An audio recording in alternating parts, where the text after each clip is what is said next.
Vayamos al parcial.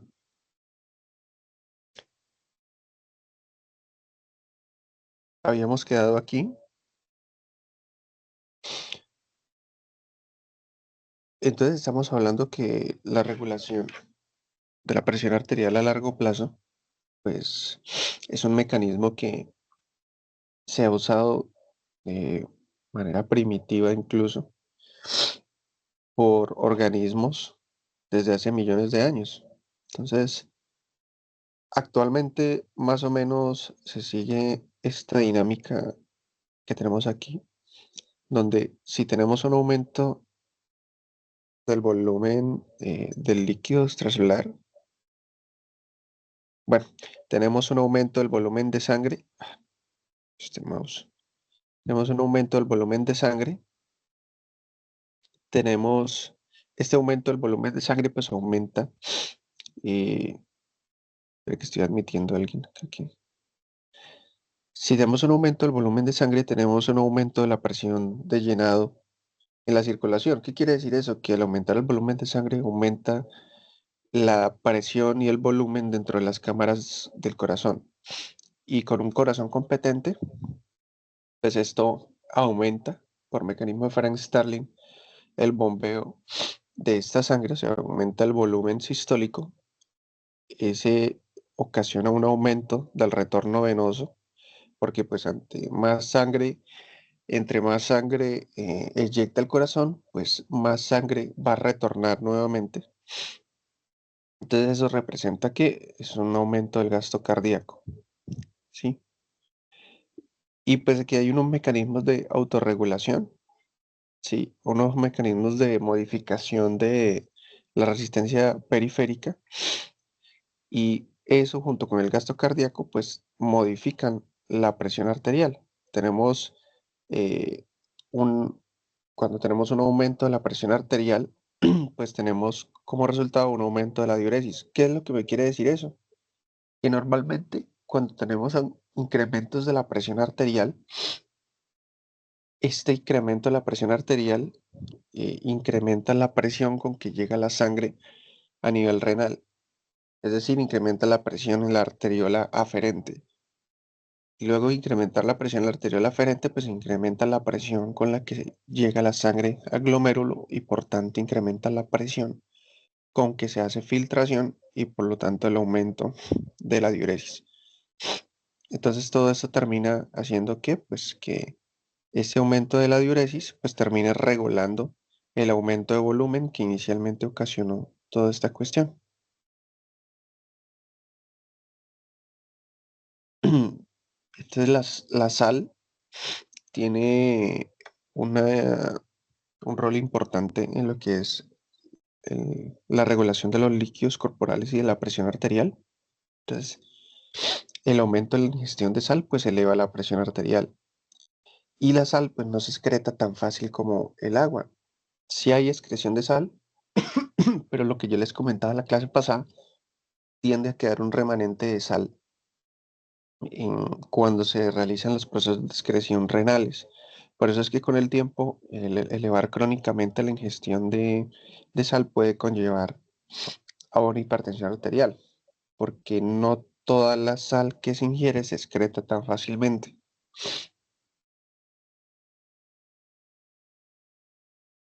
Entonces, básicamente los mecanismos por los que la sal eleva la presión arterial, pues son básicamente dos, que cuando hay un exceso de sal, el exceso de sal se acumula a nivel de, pues en la parte extracelular, en el líquido extracelular, y esto incrementa la osmolaridad.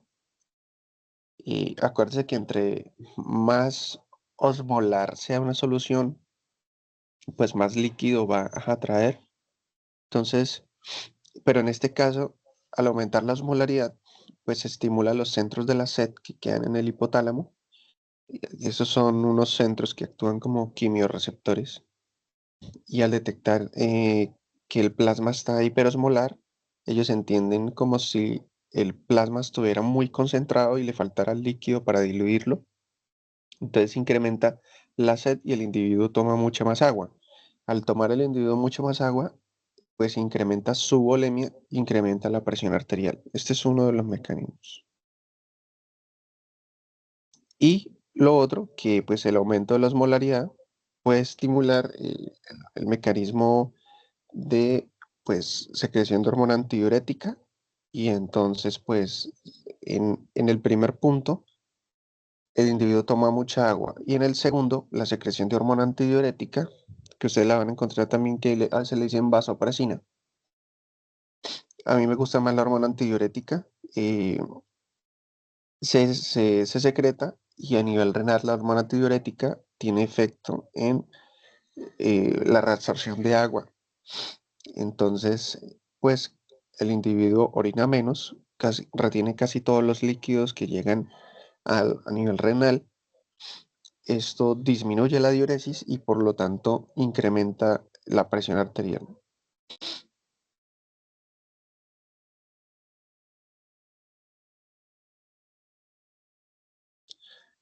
Entonces, los efectos de la hipertensión, pues hablándolo crónicamente, no el aumento de presión que puede suceder en determinado momento por aumento transitorio de la volemia, sino que, digamos, hablando aquí de efectos de la hipertensión arterial, o sea, la presión arterial elevada sostenida a largo plazo, pues tiene un efectos deleterios, un efectos dañinos y pues realmente la lista es larga, pero básicamente acá hay tres, que es el exceso de la carga de trabajo sobre el corazón. Entonces va incrementando progresivamente, perdón, va incrementando progresivamente la carga miocárdica y esto hace que haya unos mecanismos compensatorios fisiopatológicos de hipertrofia miocárdica, de remodelación, de fibrosis, que pues conllevan a la larga lo que yo siempre les he comentado de la disminución de, de las células miocárdicas, del músculo que es funcional, puede llevar a dilatación del corazón, puede llevar incluso a infartos, zonas isquémicas, bueno. Entonces es el incremento del trabajo sobre el corazón. Lo otro es el daño de vasos sanguíneos en general, pero sobre todo a nivel cerebral, porque lo que les decía, la hipertensión causa unas remodelaciones en los vasos sanguíneos, donde pues se van volviendo menos distensibles, cada vez menos distensibles y no se ajustan a las modificaciones como habíamos visto en clases pasadas. Entonces, pues digamos que mantienen muy poca adaptabilidad y esto los hace muy fáciles de lesionarse.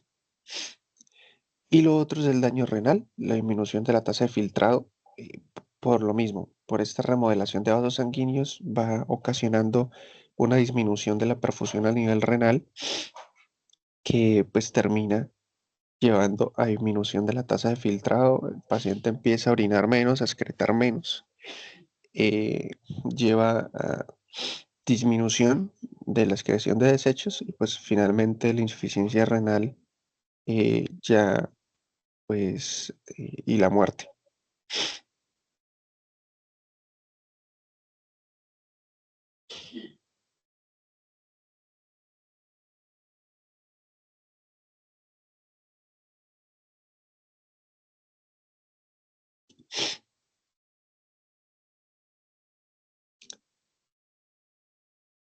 Entonces tenemos que este ciclo quiero que se lo aprendan muy bien porque este ciclo es el que sucede en los pacientes que tienen una hipertensión arterial que no está controlada y es la razón del por qué la hipertensión arterial es tan peligrosa. Entonces, básicamente tenemos un aumento del volumen vascular. El aumento del volumen vascular, pues es lo que nosotros traduciríamos como una hipervolemia. Este aumento del volumen vascular, pues incrementa la presión arterial. Ahora ya les comento, ahorita les cuento por qué hay un aumento del volumen vascular en los pacientes hipertensos. Pero partimos del hecho de que el paciente, pues hay un incremento del volumen vascular. Esto lógicamente incrementa la presión arterial, porque entre más líquido eh, hay, pues más líquido ejerce fuerza sobre la pared arterial, por lo tanto incrementa los registros de la presión. Esto hace que, pues, cierta manera los vasoreceptores se van adaptando a estas nuevas curvas, ¿sí? Entonces, pues digamos que van adaptándose a medida que va incrementando la presión y ya no van haciendo como este efecto de modificación de la presión arterial. Por lo tanto, pues al no actuar los vasoreceptores, estas curvas de presión pues se elevan mucho más. Entonces el paciente, lo que yo les decía, un paciente hipertenso puede mantener su regulación, entre comillas, o su adaptabilidad de sus vasoreceptores, más o menos a un ejemplo, 150 de sistólica, cuando cualquiera de nosotros podría tenerla en 120, 125. Entonces, esta adaptabilidad incrementa mucho más la presión arterial. Entonces, eh, esto hace que pues esta, esta nueva presión arterial vaya causando de manera crónica las lesiones, las que hablamos anteriormente, va causando o empeorando la lesión subyacente en los vasos sanguíneos. Mm, en algunos tejidos va a haber una vasoconstricción refleja, casi que de forma permanente, para protegerse a estas elevaciones de la presión arterial, como por ejemplo en el cerebro. Entonces, al haber tantos cambios en la presión arterial y la elevación de esta, pues los vasos sanguíneos los pequeños vasos sanguíneos van encontrando pues que cada vez se está incrementando más la presión y pues tienden a hacer regulación para protegerse. Sin embargo, lo que yo les decía, cuando la hipertensión arterial lleva mucho tiempo, este mecanismo no funciona y pues ellos no se pueden adaptar a protegerse de estas presiones tan elevadas. Entonces, mm, en un inicio, estos incrementos de presión pues van a ser sensados por el riñón y van a llevar a que haya una mayor excreción. Pero realmente vamos a ver que de manera crónica, al final, causa el efecto contrario. Las elevaciones crónicas de la presión arterial, como van dañando los vasos sanguíneos, terminan disminuyendo con el tiempo el flujo de sangre a nivel renal y el riñón básicamente sensa como si el paciente estuviera en hipovolemia y al sensar que está en hipovolemia, pues esa es la manera que el riñón lo interpreta. Al sensar que está en hipovolemia, el riñón activa unos mecanismos para elevar esa volemia y esa presión arterial, que termina llevando al paciente otra vez al inicio, aumento del volumen vascular. Entonces, ¿cómo es el mecanismo? Ya lo vamos a ver.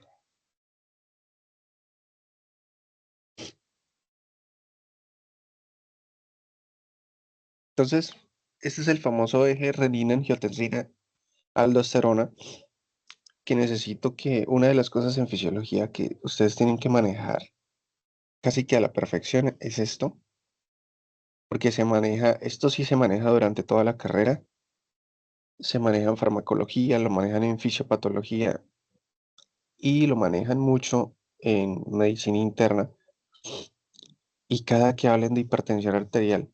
Entonces es importante que conozcan el eje. Básicamente, ¿qué es el eje?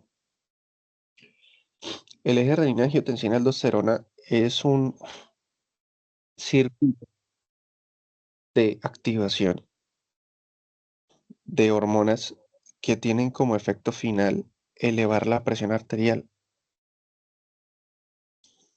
Realmente es fisiológico y está hecho para protegernos y adaptarnos a condiciones en donde se necesita, como yo les hablaba en la clase pasada. ¿Cuál es el problema? Que activar el eje de manera crónica no salva la vida, sino que causa muchos efectos deleterios sobre varias partes del organismo, sobre todo órganos blancos como corazón, cerebro, riñón y vasos sanguíneos. Entonces, Inicialmente, ¿qué tenemos? Entonces, imaginen una condición que lleve a disminución inicial de la volemia. Entonces, puede ser una deshidratación, puede ser, eh, puede ser una hemorragia. El eje renina-angiotensina se puede activar de manera aguda, es decir, si un paciente tiene una hemorragia, el eje se va a activar. ¿Cuál es el problema? Que el eje puede activarse, pero él no va a terminar de regular la presión sino hasta dentro de horas o días. Entonces, la activación del mismo puede ser rápida, pero la acción de este no es rápida. Por eso está en el mecanismo a largo plazo. Entonces, a corto plazo, ¿qué son? Pues lo que veíamos, los vasoreceptores. Pero a largo plazo, pues actúa el eje. Entonces quiero que tengan esa distinción de que aunque él actúa a largo plazo, no quiere decir que él se active a largo plazo. Él se activa en el momento en que sensa que estamos teniendo una condición en donde se necesita que elevemos la presión arterial. Entonces tenemos una condición que está llevando a una disminución de la volemia. Entonces, ¿qué sucede? Acá quiero que nos ubiquemos acá. Entonces esta es la estructura, todo inicia en la nefrona y esta es la estructura que pues veremos a partir de la otra semana de la nefrona, que es la unidad funcional básica del riñón. La nefrona básicamente tiene eh, pues dos partes importantes que es glomérulo y la parte tubular, que la parte tubular tiene unas subdivisiones en sí mismas y pues en el glomérulo es donde ocurre la filtración. Ustedes ven acá los penachos capilares, las arterias que llegan al riñón terminan básicamente llegando aquí al glomérulo y permitiendo la filtración de sustancias. Se filtra el plasma, ¿sí? Casi todas las sustancias plasmáticas excepto proteínas y pasan a las zonas tubulares y en estas zonas tubulares pues se somete ese plasma a un proceso. En algunas partes se le añaden cosas y en otras partes se le restan cosas, o sea, se reabsorben cosas del plasma nuevamente a la sangre. Y el resultado final, cuando llega el líquido acá al túbulo colector, pues básicamente ya es la orina. El túbulo colector pasa de muchos túbulos colectores de nefronas, se unen, pasan a la pelvis renal y de ahí pues pelvis renal, ureter, ureter vejiga, vejiga excreción. ¿Qué es lo que sucede? Que tenemos unas células que se llaman del aparato justaglomerular, que básicamente pues son unas células que tenemos en la arteriola aferente y unas células que tenemos acá en el túbulo distal. Por eso se llaman juxtaglomerulares porque están acá cerca del glomérulo. Las células, perdón, las células juxtaglomerulares que tenemos en la arteriola aferente, que básicamente son unas células que son células especializadas y ellas básicamente detectan la presión arterial. Es como si fueran mecanorreceptores y actúan muy parecido a los vasoreceptores. Ellas detectan, según la presión, si hay más distensión o si hay menos distensión. Entonces, cuando tenemos incrementos de la presión arterial, pues tenemos más distensión y ellas detectan que pues se está elevando mucho la presión arterial y desatan pues mecanismos compensatorios. Lo mismo cuando la presión arterial disminuye, esto tiende a colapsar, ellas detectan la disminución de la presión y desatan mecanismos compensatorios. Entonces,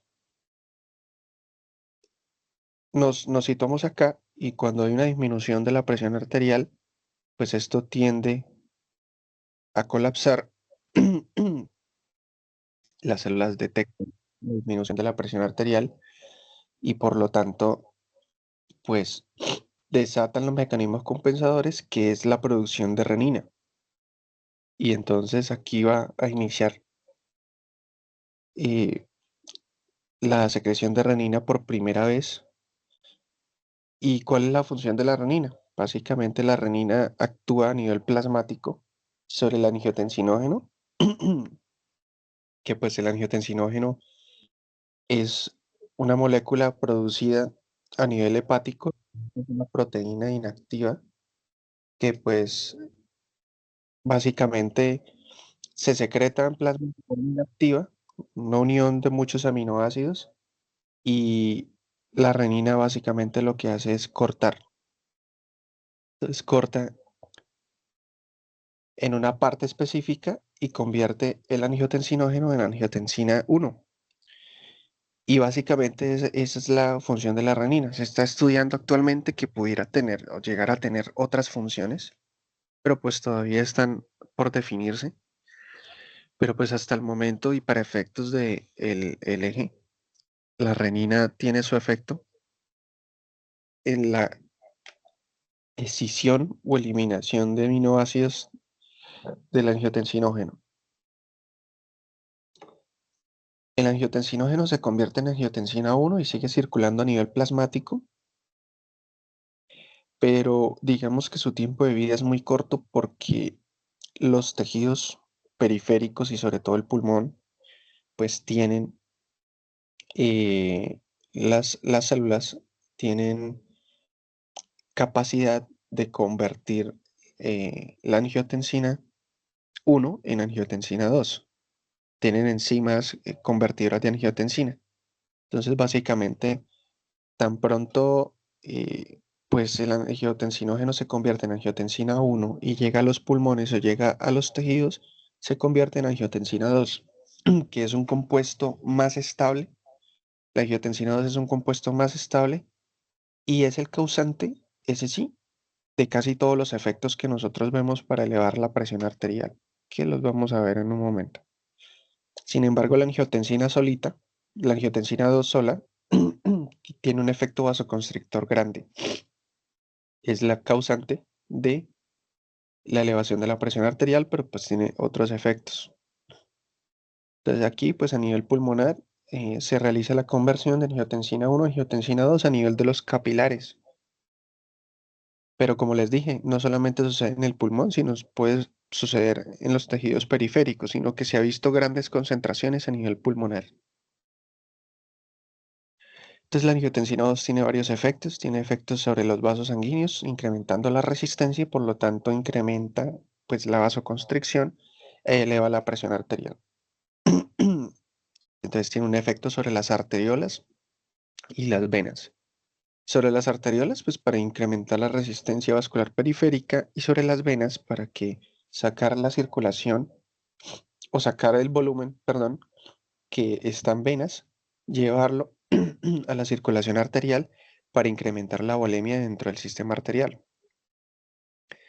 Vasoconstricción arteriolar, ya les expliqué. Vasoconstricción en venas, ya les expliqué. Angiotensina 2, en el efecto de los riñones, pues básicamente eh, a nivel renal, la angiotensina pues genera una disminución de la velocidad del flujo en los capilares. Entonces básicamente lo que hace es que la angiotensina 2 hace que el flujo de sangre o de plasma, perdón, en esta zona se vuelva un poco más lento. Entonces al volverse un poco más lento, ¿qué hace? Le da más tiempo a las células tubulares de reabsorber las sustancias que están en el plasma. Por ejemplo, cuando tenemos una volemia incrementada, la presión de filtración, yo les decía que incrementa acá y entonces incrementa la presión con la que el plasma se filtra y pasa del glomérulo a los túbulos. Y entonces ese plasma que viene con mucha velocidad, con mucha presión, ¿qué pasó aquí? Pasa rápidamente porque viene con mucha presión, entonces incrementa la velocidad por la que pasa por los túbulos y no le da casi tiempo a las células de los túbulos de que reabsorban las sustancias y los solutos que están acá. Por lo tanto, incrementa mucho la cantidad de líquido que llega al tubo colector y por lo tanto se excreta. Pero cuando estamos en una situación de hipovolemia y de activación del eje, la misma angiotensina hace que incremente la resistencia vascular, la resistencia vascular puede incrementar la vasoconstricción a nivel de la arteriola aferente y eso hacer que disminuya la presión con la que llega líquido a esta zona. Perdón. Al disminuir la presión con la que llega líquido a esta zona, que busca que el líquido pase por el sistema tubular con una presión no tan elevada y de manera un poco más lenta para que todas las células tubulares tengan mucho más tiempo de agarrar los solutos y agarrar las moléculas de agua y reabsorberlos. ¿Esto qué hace? Pues que incrementa muchísimo la reabsorción, disminuye la cantidad de líquido que llega al tubo colector, por lo tanto el paciente orina menos y la mayoría de cosas se reabsorben, hablando de solutos y agua, para incrementar la volemia. ¿Por qué? Porque acuérdense que este eje se activa cuando sensamos hipovolemia.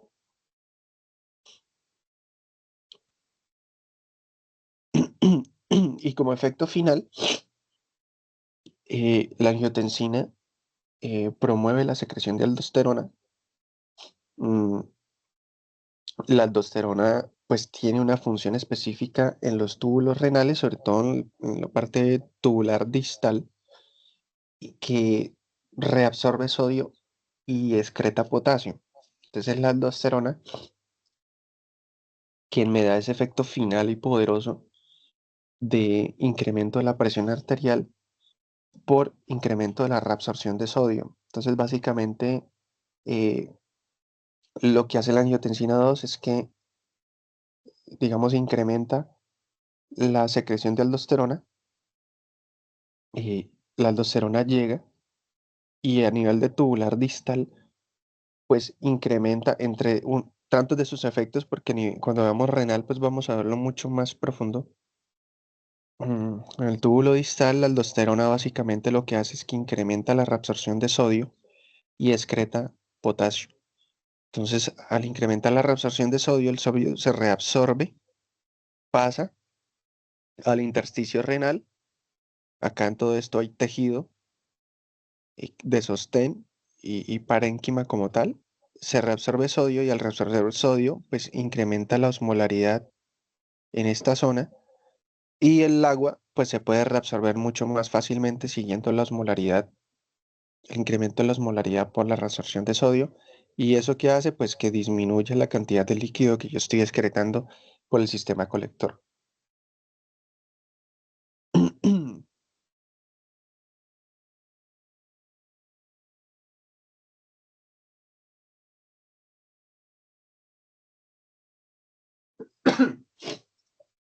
La angiotensina tiene otros efectos.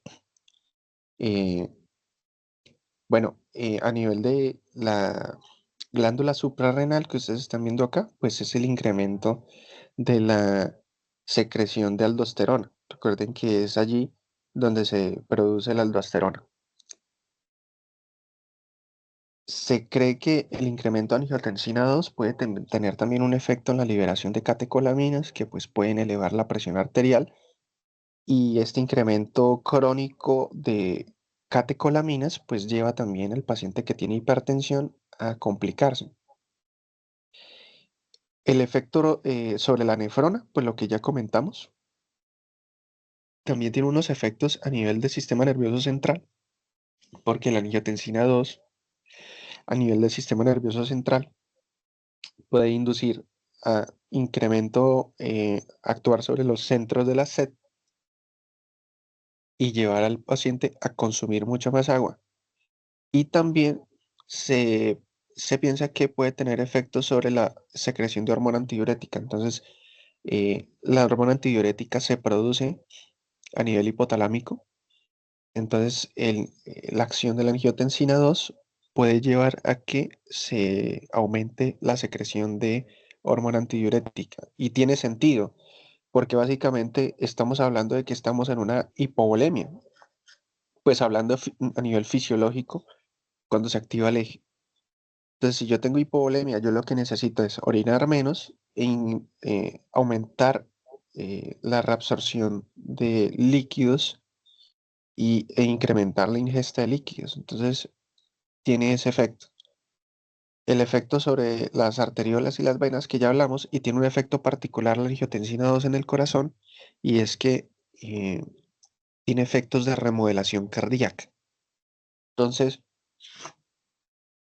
de manera crónica, la angiotensina 2 cuando se activa a nivel fisiológico, no hay problema, pero cuando se activa de manera crónica, la angiotensina 2 lleva a hipertrofia miocárdica por la vía patológica, que lleva a incremento de la musculatura cardíaca, pero no incremento de la vasoneogénesis, y conlleva a fibrosis miocárdica. Por eso el paciente que tiene el eje activado de manera crónica, con el tiempo llega a tener insuficiencia cardíaca, porque básicamente el paciente eh, tiene aumento de la musculatura sin aumento de los vasos sanguíneos. Eso hace que mucho músculo va a estar mal perfundido, y con el tiempo ese músculo entra en atrofia o incluso muerte celular.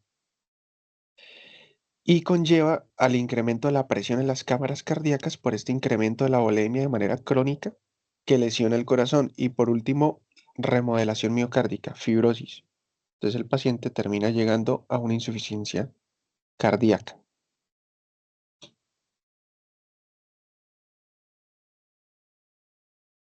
Esta grafiquita les muestra cómo funciona la aldosterona y la hormona antidiurética. Entonces ustedes ven acá, pero en renal lo vamos a ver mucho más a fondo, acá más o menos para que entiendan cómo sucede, cómo funcionan esas hormonas. Básicamente la aldosterona incrementa la expresión de unos canales de sodio. Ubíquense acá, esto es túbulo renal. Estas son las células tubulares renales. Esto es intersticio renal. Esto es la luz del túbulo. Entonces, todo lo que ustedes vean acá, todo lo que ustedes vean acá, se va a transformar en orina. Todo lo que pase para acá se va a reabsorber. Entonces, básicamente, esto sería túbulo distal. La aldosterona incrementa la presentación de unos canales de sodio sobre el lado basal, y este sodio permite que ingrese a la célula. Perdón, un momento, ya regreso.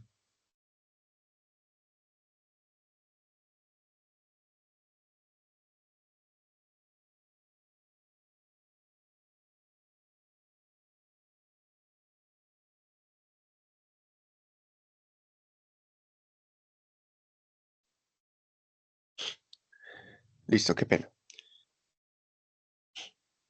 Y permite que el sodio ingrese a la célula y pase hacia el lado. Muchachos, qué pena, acá se invierte. Este es el lado luminal y este es el lado de intersticio. Entonces, todo lo que esté aquí donde dice sodio es reabsorción, y lo que esté hacia este lado es excreción o orina. Entonces, incrementa la expresión de unos canales de sodio para que el sodio por difusión ingrese a la célula, y de esta manera sea intercambiado por potasio, agarra potasio y lo intercambia por transporte activo con el sodio. De esta manera agarra el sodio que está llegando de la parte luminal y lo reabsorbe y excreta el potasio. Y la hormona antidiurética básicamente lo que hace es que se aprovecha de que la aldosterona incrementa la osmolaridad en esta zona. Entonces el agua se va a ver atraída hacia esta zona, porque ustedes saben que va hacia el lugar donde haya mayor concentración de soluto. Y la hormona antidiurética básicamente lo que hace es que a nivel de túbulo distal y túbulo colector, sobre todo, incrementa la expresión de acuaporinas. Entonces, el agua que viene de lo que ya viene siendo la orina, o lo que va a convertirse en orina, puede pasar mediante las acuaporinas atraída por el incremento de la osmolaridad en esta zona.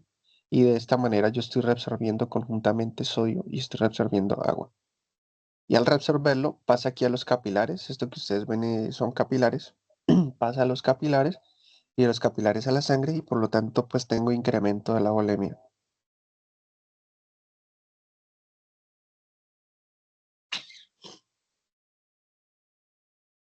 Entonces básicamente eso es el resumen a la izquierda de lo que es el eje renina-angiotensina-aldosterona y cómo ejerce los efectos de la regulación de la presión arterial. ¿Cuál es el problema? ¿Cuál es el problema? Que el eje es muy útil cuando se activa de manera aguda, pues cuando estoy en una situación de deshidratación, pues realmente sí es muy útil, lleva a que el paciente pues pueda restablecer o por lo menos tratar de normalizar estos niveles de presión arterial que se habían disminuido. El problema es que cuando se activa de manera crónica, ¿y por qué se activa de manera crónica? Esto sucede en los hipertensos. Entonces, los hipertensos, pues primero, ustedes saben que existe una hipertensión que es una hipertensión primaria, una hipertensión que es secundaria, eh, y es más común la hipertensión primaria que la secundaria. Entonces, la hipertensión primaria es la que sucede por una exposición a factores de riesgo, como el sedentarismo, el sobrepeso, la obesidad, el azúcar, eh, niveles altos de catecolaminas. Entonces, básicamente, estos pacientes son un 90-95% de los casos de hipertensión arterial que normalmente se diagnostican después de los 40 años, aunque cada vez viene siendo más frecuente en edades más tempranas. Y la hipertensión secundaria es cuando el paciente está hipertenso, pero es secundario a una patología en específica. Por ejemplo, un tumor productor de renina. Entonces el paciente tiene un tumor, que el tumor por sí solo está produciendo renina. Pero entonces el paciente lo encuentra, lo llevan a cirugía, le quitan el tumor y el paciente ya empieza a normalizar las cifras de presión arterial y no pasa nada. Entonces el paciente, en este caso, era una hipertensión secundaria, se corrigió y el paciente ya no es hipertenso. Pero la hipertensión primaria no se puede corregir, se puede tratar y se trata con medicamentos. Pero una vez usted suspenda la medicación, el paciente otra vez eh, se disregula su presión arterial. ¿Qué es lo que sucede con estos pacientes? Básicamente, ellos van teniendo una lesión a nivel de vasos sanguíneos por estos factores de riesgo. Acá faltó el cigarrillo, faltó el alcohol, faltó el estrés crónico. ¿Qué es lo que sucede? Los vasos sanguíneos a nivel endotelial van acumulando lípidos, van acumulando eh, glucosa. Esto va haciendo que con el tiempo pues formen placas de ateroma, el endotelio está inflamado, las características del endotelio cambien de un endotelio sano a uno patológico. Entonces el endotelio sano producía óxido nítrico, que es vasodilatador, antiinflamatorio, tenía prostaglandinas, etcétera. Era antitrombótico y ahora no. Ahora el endotelio que está lesionado de manera crónica por estos factores de riesgo, pues es más permeable. Al ser más permeable, permite que entre el endotelio y el músculo liso se acumulen lípidos, se acumulen células inflamatorias, se acumulen desechos. Eso hace que el endotelio tenga un engrosamiento y por lo tanto una disminución de la luz de esos vasos sanguíneos. El vaso sanguíneo ya no expresa óxido nítrico, sino que expresa, eh, por ejemplo, perdón, endotelina, que es vasoconstrictora. eh, ya no produce tantas prostaglandinas que eran antiinflamatorias, sino que se vuelve más proinflamatorio, se vuelve adhesivo, entonces permite que las células del sistema inmunitario se peguen mucho y se vuelve protrombótico. Entonces ya no tiene un papel anticoagulante, sino se vuelve muy protrombótico. Y esa es la razón de por qué el paciente con hipertensión arterial puede hacer trombos y puede hacer infartos. Estos cambios de manera crónica terminan dañando el músculo liso vascular. Entonces, por eso se escuchan que dice que el hipertenso tiene las arterias rígidas. Ese músculo liso es el músculo liso vascular, se va perdiendo porque así como se lesiona el músculo, se lesiona la vasa vasorum, que es la que alimenta los vasos sanguíneos, sobre todo alimenta el músculo liso vascular. Entonces, al dañarse la vasa vasorum, afecta mucho el músculo liso vascular, por lo tanto se va perdiendo y eso se va reemplazando con depósitos de calcio y colágeno, lo que le concede menos elasticidad. ¿Qué termina sucediendo? Que pues básicamente el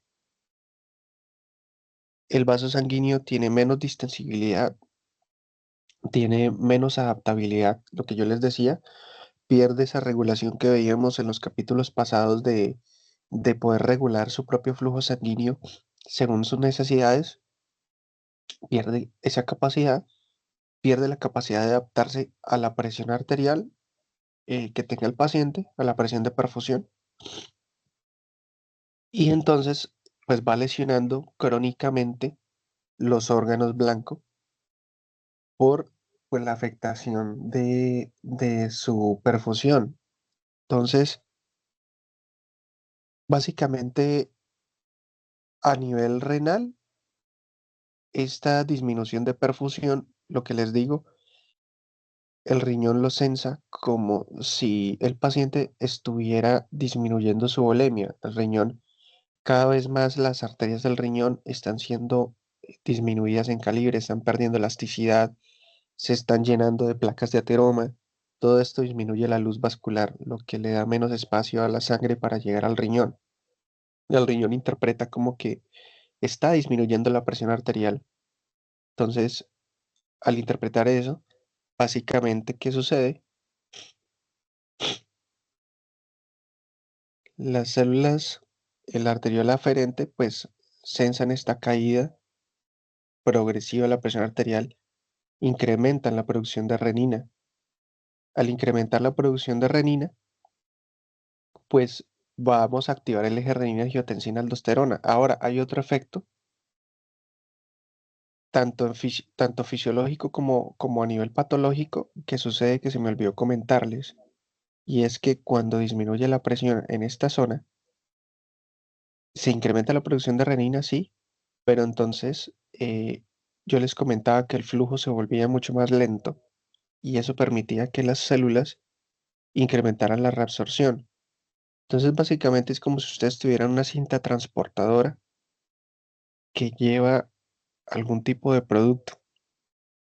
Y al incrementar la velocidad de la cinta transportadora, pues no le da a ustedes tiempo de agarrar este producto, no les da el tiempo suficiente.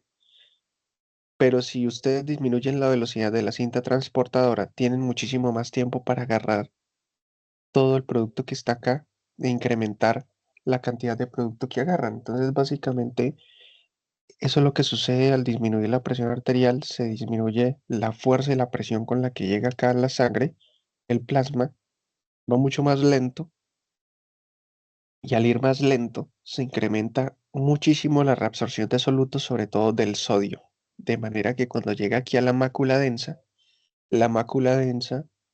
se me había olvidado contarles, actúa como quimiorreceptor. Entonces, la mácula densa detecta cantidades insuficientes de sodio. ¿Por qué? Porque todo se reabsorbió hacia atrás. Entonces ella detecta que este líquido acá está pobre en sodio. Al hacerlo, ella misma también estimula la producción de de la producción de renina. Por eso, la mácula densa y las células especializadas de la arteriola aferente conforman el aparato yuxtaglomerular. Yuxta porque están acá al lado del riñón. Entonces, incrementan la producción de renina. En el hipertenso también pasa lo mismo, solamente que esto va sucediendo progresivamente y de manera crónica todos los días y meses y años si el paciente no se trata.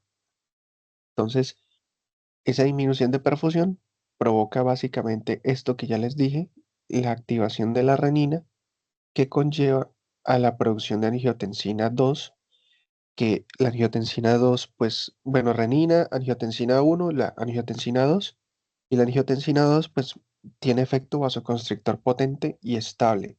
La, la angiotensina 2, perdón, es mucho más estable y puede durar mucho más tiempo. Entonces, a nivel vascular, eleva la presión arterial. Y ya estábamos hipertensos, entonces va a elevar muchísimo más la presión arterial. Al elevar más la presión arterial, me lesiona aún más los vasos sanguíneos y me termina con el tiempo, si yo no controlo esto, empeorando la perfusión renal, porque al incrementar la presión arterial lesiono mucho más los vasos sanguíneos. Entonces, al lesionarlo más inflamación, más vasoconstricción, etcétera. La angiotensina 2 pues me va a incrementar la actividad simpática, por lo tanto el paciente va a tener liberación de catecolaminas, que son vasoconstrictoras, me van a incrementar y empeorar la presión arterial. Entonces, aún más me van a lesionar riñón, corazón y cerebro. Al mismo tiempo, todo esto hace que incrementar la presión arterial, el corazón tenga incremento de la poscarga. Entonces, acuérdese que la poscarga depende de la presión arterial. Entonces, entre más presión arterial, mayor poscarga.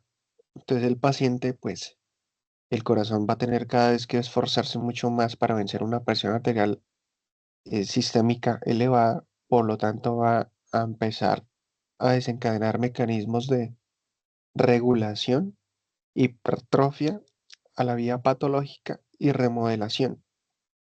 Entonces, con el tiempo, el paciente va a tener, pues, mal funcionamiento miocárdico y el mal funcionamiento miocárdico conlleva que el paciente disminuya el volumen sistólico y al disminuir el volumen sistólico, el riñón del paciente va a detectar como si cayera la presión arterial.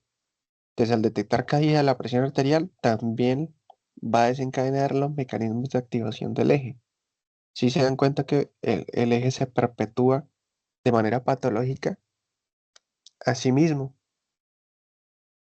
eh, la angiotensina 2 va a llevar asimismo a la remodelación cardíaca, ¿sí? Los mecanismos de hipertrofia miocárdica por la vía hormonal. La que les comenté ahorita era la vía mecánica, cuando el corazón sensa que hay incrementos de la presión arterial.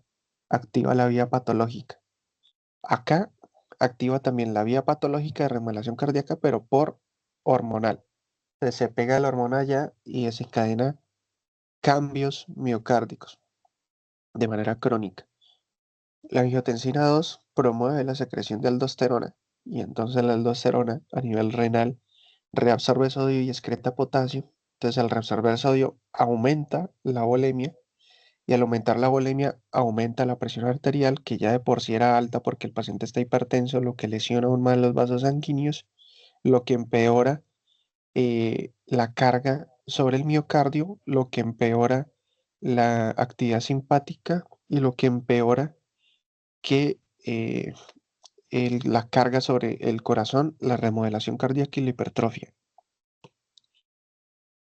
Y entonces, pues básicamente que lleva a que el eje renina-angiotensina-aldosterona se esté perpetuando en el paciente hipertenso.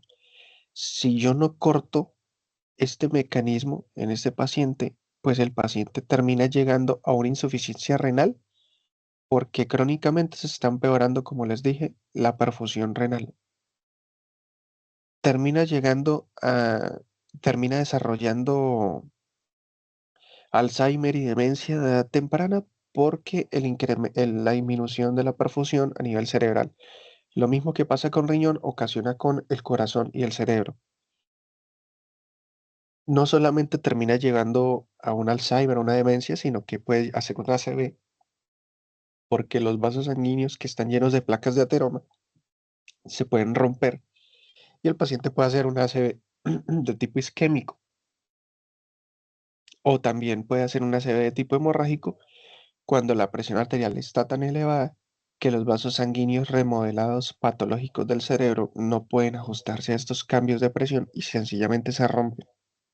Entonces el paciente hipertenso puede hacer un ACV isquémico, un ACV hemorrágico, demencia, Alzheimer. mm, a nivel del corazón, el empeoramiento de la perfusión miocárdica conlleva que el paciente en algún momento haga un infarto. ¿Sí? Entonces hace un infarto y de manera aguda hace esta isquemia miocárdica que termina llevando al paciente o a la muerte o a que el paciente pierda más musculatura miocárdica, lo que termina empeorando el volumen sistólico y activando aún más el eje. O puede causar isquemia de manera crónica por las placas de ateroma, entonces crónicamente lleva a que el corazón tenga procesos de atrofia, procesos de remodelación cardíaca. Y a nivel renal, pues termina llevando al paciente a una insuficiencia renal crónica. Por eso ustedes ven que el paciente hipertenso, pues puede llegar, si no se cuida, puede llegar a insuficiencia renal, a diálisis, puede llegar a insuficiencia cardíaca y puede llegar a tener manifestaciones del sistema nervioso central. Todo eso en el paciente hipertenso. Ahora, ¿cómo han visto ustedes que tratan la hipertensión arterial? ¿Qué tratamientos han visto ustedes para la presión arterial?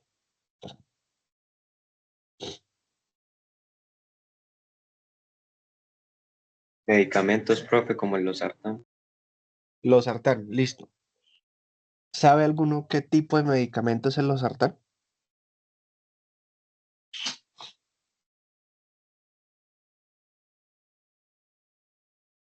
¿O saben de pronto cómo actúa el losartán? Básicamente el losartán es un medicamento que se llama ARA2. Anótenlo ahí y búsquenlo. Está clasificado como los ARA2. ARA, así como el supermercado. ARA es el acrónimo de antagonista del receptor de aldosterona tipo 2. Básicamente el losartán, el valsartán, el telmisartán son ARA2 y lo que hacen ellos es que se pegan en los receptores de angiotensina 2 a nivel periférico. Y entonces no permite que la angiotensina 2 se una al receptor y ocasione los efectos que tiene la angiotensina 2. Entonces, por ejemplo, bloquean los receptores ARA2 a nivel de la glándula suprarrenal. Entonces no permite que la angiotensina 2 llegue y produzca el incremento de secreción de aldosterona.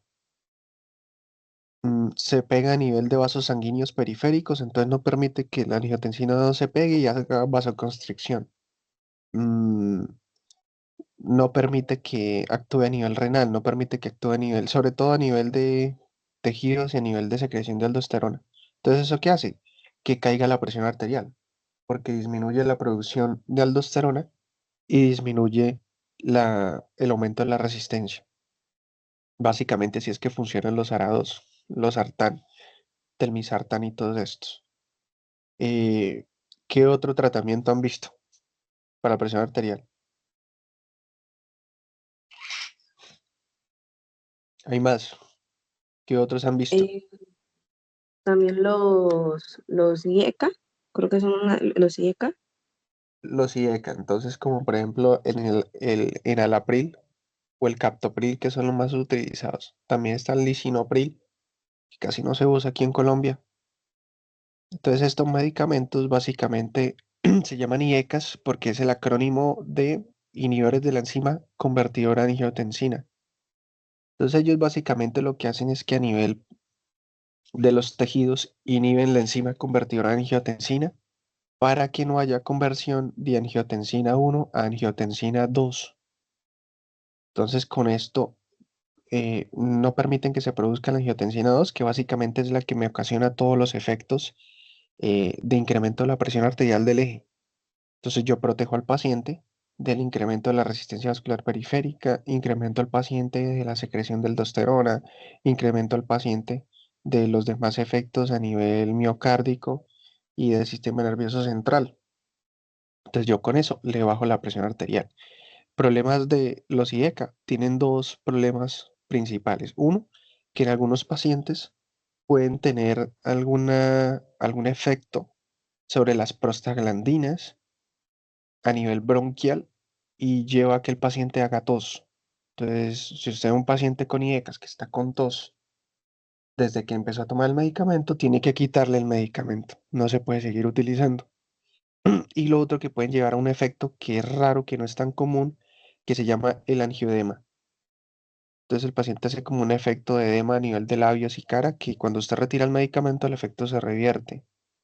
En estos pacientes usted no puede usar IECA, sino que utiliza ¿qué? ARA-2, y con los ARA-2 se quita el problema. Hay otros medicamentos para el tratamiento de la presión arterial, que son, por ejemplo, los calcioantagonistas, como el que se utiliza en Colombia más frecuente es el anlodipino. Entonces, el anlodipino, ser un calcio antagonista, no permite que el calcio ingrese al músculo liso vascular y entonces tiene un efecto de relajación de músculo liso, pero no se mete con la angiotensina. Por lo tanto, él no protege de los efectos de la angiotensina a nivel miocárdico, ni a nivel renal, ni a nada. Entonces, el amlodipino no es el pilar de tratamiento, o sea, no se utiliza como tratamiento solito para la hipertensión arterial, sino que se tiene que usar en conjunto. Y ustedes van a ver que muchos pacientes hipertensos que los manejan solo con amlodipino y no tiene ningún sentido. Entonces, el amlodipino es un coadyuvante. Otro que utilizan es, por ejemplo, los beta bloqueadores. Entonces van a ver que utilizan el carvedilol o el nebivolol. Son básicamente medicamentos que bloquean los receptores beta a nivel miocárdico, por lo tanto disminuyen la presión arterial, evitando que se peguen las catecolaminas o que las catecolaminas actúen a nivel miocárdico y por lo tanto tiene un efecto de disminución de la frecuencia cardíaca y disminución de la fuerza contráctil. Y esto también, ese tratamiento es coadyuvante, no se utiliza solo, un tratamiento adyuvante. Y entonces tiene un efecto de protección miocárdico porque disminuye el consumo de oxígeno por el miocardio. Entonces hace que haya más oxígeno para él y lo protege del esfuerzo. Por lo tanto, pues el miocardio no se somete a este estrés constante y disminuye su tasa de remodelación miocárdica.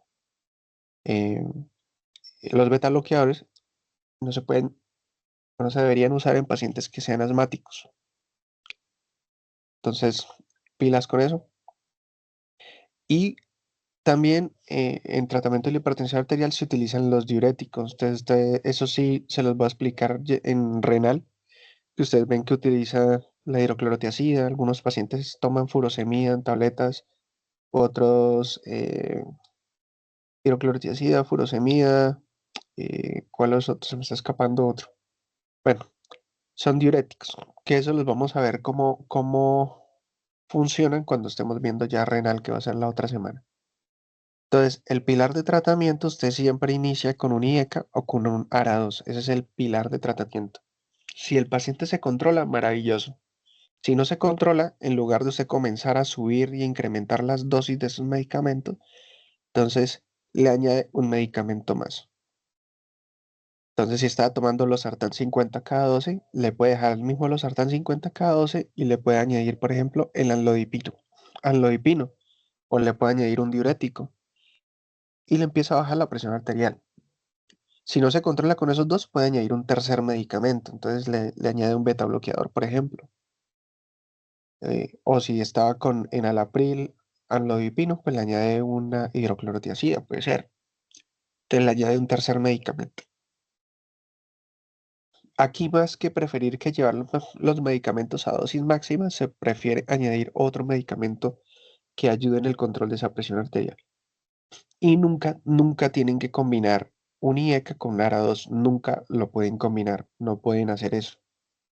O es un IECA o es un ARA-2. Nunca los dos. Para nada, nunca los dos. Entonces, ese es el tratamiento. Y yo con el tratamiento rompo este círculo vicioso de activación del eje, bloqueando los efectos. sobre todo deleterios, de la angiotensina 2. Pues con eso yo permito que el paciente me viva muchos más años antes de que llegue insuficiencia renal. Entonces, si lo diagnosticamos a los 40 y el paciente es juicioso con el tratamiento, probablemente nunca llegue a tener insuficiencia renal, insuficiencia cardíaca, ¿sí? O si lo iba a tener a los 60, pues que ya no lo tenga a los 60, sino que lo tenga a los 80 años. Pero el mismo paciente de 40 años, que no es juicioso con el tratamiento, y que sigue exponiéndose a los factores de riesgo, pues puede a los 60 años perfectamente ya estar en diálisis y tener insuficiencia cardíaca, o incluso antes. Entonces, por eso es importante el tratamiento de estos pacientes. Los pacientes que tienen hipertensión primaria. Ya la hipertensión secundaria, que son un 5 a 10% de los pacientes hipertensos que se diagnostican, tienen que tratar la causa de base. Pero pues eso es tema para otra charla que pues, no compete tanto acá. Listo, muchachos. Entonces, ese era el tema del Profe, profe, Mm, una pregunta, ¿qué actividad o bueno, qué influencia tiene la leptina en todo este ciclo? Es que lo que pasa es que la leptina, la leptina, ustedes saben que tiene mucho que ver con la parte del apetito. ¿Sí sabieron?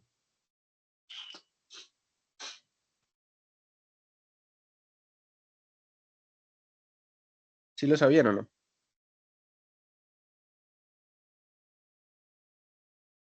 Aló, ¿qué efectos conocen ustedes de la leptina? Regula el gasto energético, ¿Y qué más? pues también el tema de la alimentación y todo eso, ¿no? ¿Y dónde normalmente se produce?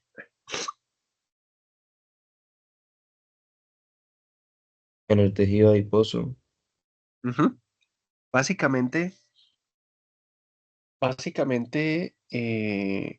la leptina juega mucho con la regulación energética, el peso.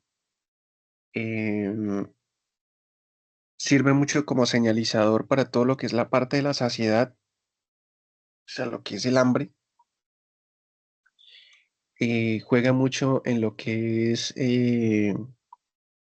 señales sí, de saciedad y de niveles energéticos. Parece ser que en estos pacientes, por el mismo incremento de catecolaminas y por el mismo efecto de la angiotensina 2 que todavía se está estudiando, puede haber una actividad aumentada de la leptina que puede llevar a algunos pacientes, cuando están muy descontrolados, o sea, cuando verdaderamente están muy descontrolados, que estos pacientes tengan pérdida de peso, tengan astenia, tengan adinamia, energéticamente, hay una disregulación, lleva a degradación del tejido, degradación y liberación de tejido graso al plasma, que incrementa el riesgo cardiovascular, porque al incrementar los lípidos a nivel vascular, eh, daña las células endoteliales. Entonces, entre más LDL y VLDL tenga, mayor es la lesión vascular. Entonces, el papel de todo esto acá básicamente es por ese lado. Pues esos pacientes muy mal controlados, algunos tienen depresión del apetito, depresión de su masa muscular, y ustedes van y le piden paraclínicos en la consulta y encuentran niveles de colesterol, sobre todo a expensas del LDL y VLL elevados por esta disregulación de la leptina, básicamente, que termina empeorando el estado cardiovascular de la persona. Es eso.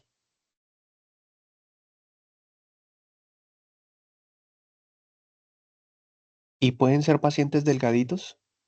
Usted ve, de pronto es un señor muy delgado, mal controlado, y usted le toma unos paraclínicos de control, le toma una glucosa, un perfil lipídico para ver cómo está él al nivel, y usted le encuentra ese colesterol y esos triglicéridos elevados, sobre todo por expensas de esto, de los lípidos de baja densidad.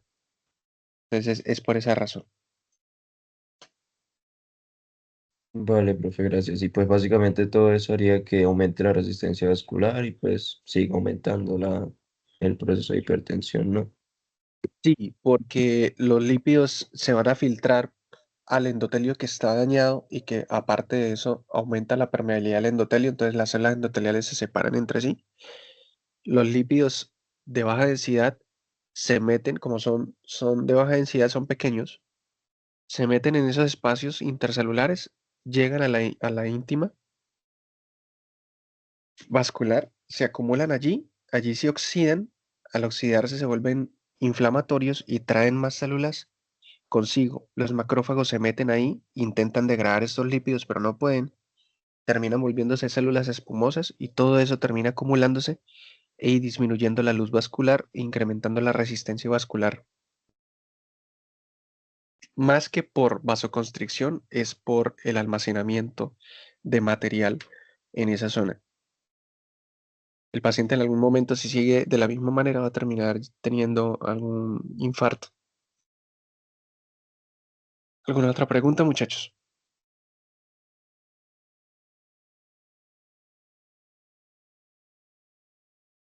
Sí, ya. Eso necesito que lo manejen bien. Si necesitan ver grabación, vuelvan y revisen grabación. Si quieren, antes del parcial hacemos nuevamente un recorderis con caso clínico, porque tienen que manejarlo bien al derecho y al revés. Tienen que manejarlo muy bien, y saber qué efectos tiene, cómo sucede, e incluso necesito que se aprendan dónde actúan los medicamentos. No tienen que aprenderse dosis, no tienen que aprenderse absolutamente nada más, solo dónde actúan, cómo disminuyen la presión arterial. Tienen que saber eso. ¿Listo? Profe, qué pena, solo los que usted ha mencionado, ¿cierto? Eh, no, investiguen. Hay más medicamentos para el manejo de la presión arterial. Eh, investiguen el sacubitril valsartán, investiguen la hidralacina, investiguen, ¿cuál más? Bueno, los diuréticos, cómo funcionan, investiguen beta bloqueadores, ya dijimos, calcio antagonistas también, ARA2 y ECAS. Mm,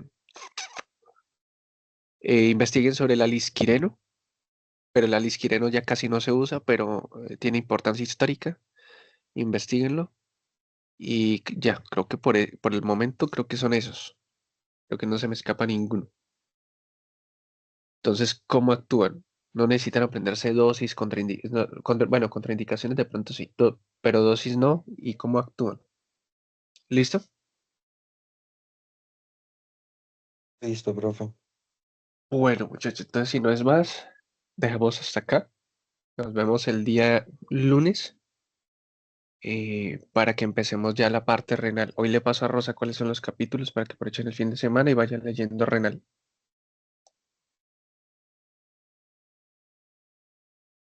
Profe, una pregunta, el lunes no vamos a empezar con los casos clínicos.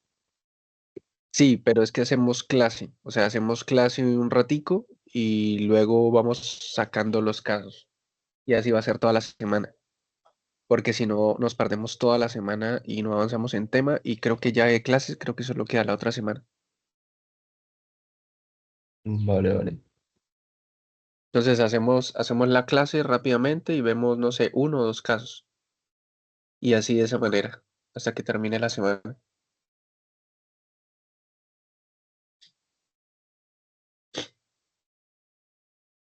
Necesito Profe, que le una solicite. pregunta respecto a, qué pena, respecto al caso clínico, al hacerlo didáctico, ¿a qué se refiere exactamente? Que no quiero que estén con una presentación y entonces Pepito lee las 5 diapositivas que le tocan y luego fulanita lee las otras 3 que le tocan a ella y luego hay uno que solamente es el que hace la presentación del grupo y hay otro que dice gracias y ya, sino que sencillamente, mm, profesor, trajimos este caso clínico, listo, si quieren proyectarlo está bien, más imágenes que texto, o si quieren escribirlo en el tablero. Entonces traemos este paciente, tiene tantos años, tiene antecedente de tal cosa, tiene eh, cuadro clínico de 3 días de disnea, tal cosa, tal cosa. Entonces, bueno, eh, el paciente tiene disnea porque este antecedente lleva a que él tenga una disfunción miocárdica, y esta disfunción miocárdica, entonces, pues como vimos, lleva a que tenga disminución del volumen sistólico, y entonces incremento de la actividad del eje, reabsorción de líquidos, etcétera, etcétera. El paciente tiene edema de miembros inferiores, entonces el paciente tiene edema de miembros inferiores porque, como vimos, para este caso, según este antecedente, tal cosa, y me van explicando todo sin leer y sin tanta cosa. Eso es lo que yo quiero, que sea dinámico, que expliquen muy bien de dónde salen las cosas, el caso clínico, sin enredarse mucho y Listo, sin, listo, profe. y sin hacer un montón de diapositivas leyendo y leyendo, sino simplemente explicando concretamente qué tiene el paciente, qué es el caso clínico, qué antecedentes tiene y por qué. ¿Cómo explica usted que el paciente tenga lo que tiene? ¿Cómo explica que el paciente tenga el edema? ¿Cómo explica que el paciente tenga la insuficiencia cardíaca? ¿O cómo explica que el paciente tenga la disnea? ¿O cómo explica los síntomas que él tiene, la citis, todo?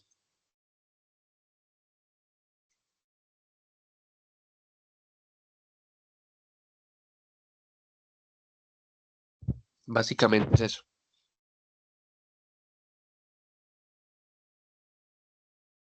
Bueno, profe, gracias. Y ahí le meten la creatividad que quieran, pero pues necesitas que sepan explicar el caso, sin demorarse demasiado, máximo 20 minutos.